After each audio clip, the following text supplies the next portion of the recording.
Result ನಿಮಗೆ ಮಾರ್ಗಸೂಚಿ. ಒಂದು ನಿಮಿಷ ಮುಗಿಲಿ. ಇಡೀ ದೇಶದಲ್ಲಿ ಮಾರ್ಗಸೂಚಿಗಳು ಮುಖ್ಯಮಂತ್ರಿಗಳಿಗೆ ಬಹಳ ಇದಾವೆ. ಸಭಾಪತಿಗಳೇ, ಇಡೀ ದೇಶದಲ್ಲಿ ಲೋಕಸಭೆ ಚುನಾವಣೆ, ವಿಧಾನಸಭೆ ಚುನಾವಣೆ ಮಾರ್ಗಸೂಚಿಗಳು ಮುಖ್ಯಮಂತ್ರಿಗಳಿಗೆ ಬಹಳ ಇದಾವೆ. ಇಡೀ ದೇಶದಲ್ಲಿ ವಿಧಾನಸಭೆ ಚುನಾವಣೆ ಆಯ್ತಲ್ಲ, ಮುಖ್ಯಮಂತ್ರಿಗಳಿಗೆ ಬಹಳಷ್ಟು ಒಂದಾದ್ಮೇಲೆ ಮೊದಲನೇ ಚುನಾವಣೆ ಇದು ಪುಟ್ಟಣ್ಣವ್ರದ್ದು. ಆ ಪುಟ್ಟಣ್ಣವರ ರಿಸಲ್ಟ್ ಇದೆಯಲ್ಲ, ಈ ಚುನಾವಣೆ ರಿಸಲ್ಟ್ ಇದೆಯಲ್ಲ, ಅದೇ ಮುಂದಿನ ಚುನಾವಣೆಗೆ ಮಾರ್ಗಸೂಚಿ ಅಂತ ಹೇಳಿದ್ರು. ಈಗ ಅವ್ರು ಗೆದ್ದಿದ್ದಾರೆ, ಇದೇ ಮಾರ್ಗಸೂಚಿ.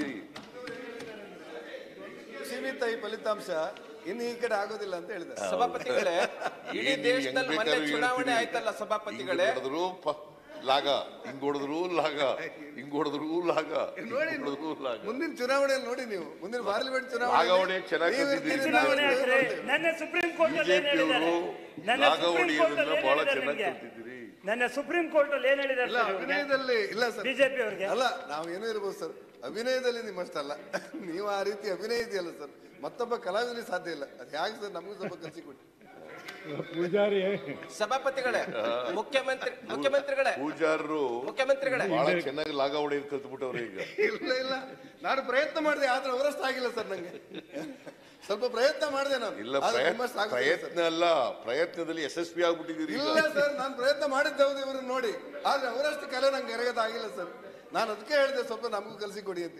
ಮುಖ್ಯಮಂತ್ರಿಗಳೇ, ಮಧ್ಯಪ್ರದೇಶ, ರಾಜಸ್ಥಾನ್, ಛತ್ತೀಸ್ಗಢ, ಇದಕ್ಕಿಂತ ಮಾರ್ಗಸೂಚಿ ಬೇಕಾ? ಕರ್ನಾಟಕ ಬಗ್ಗೆ ಮಾತಾಡ್ರಿ, ಮಧ್ಯಪ್ರದೇಶ, ರಾಜಸ್ಥಾನ ಆಮೇಲೆ ಮಾತಾಡೋಣ. ಕರ್ನಾಟಕ ಮೊನ್ನೆ ನಡೆದಂತ ಚುನಾವಣೆ ಅದ್ರ ಬಗ್ಗೆ ಮಾತಾಡಿ. ಅಲ್ಲ, ಇದ್ರ ಬಗ್ಗೆ ಮಾತಾಡಿ. ಲೋಕಸಭಾ ಚುನಾವಣೆಯಲ್ಲಿ 100ಕ್ಕೆ 100 400 ಪಾರು.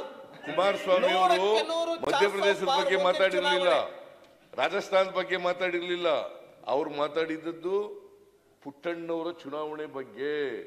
ಅದರಿಂದ ಈ ಚುನಾವಣೆಯಲ್ಲಿ ಗೆದ್ದಿದ್ದೀವಿ.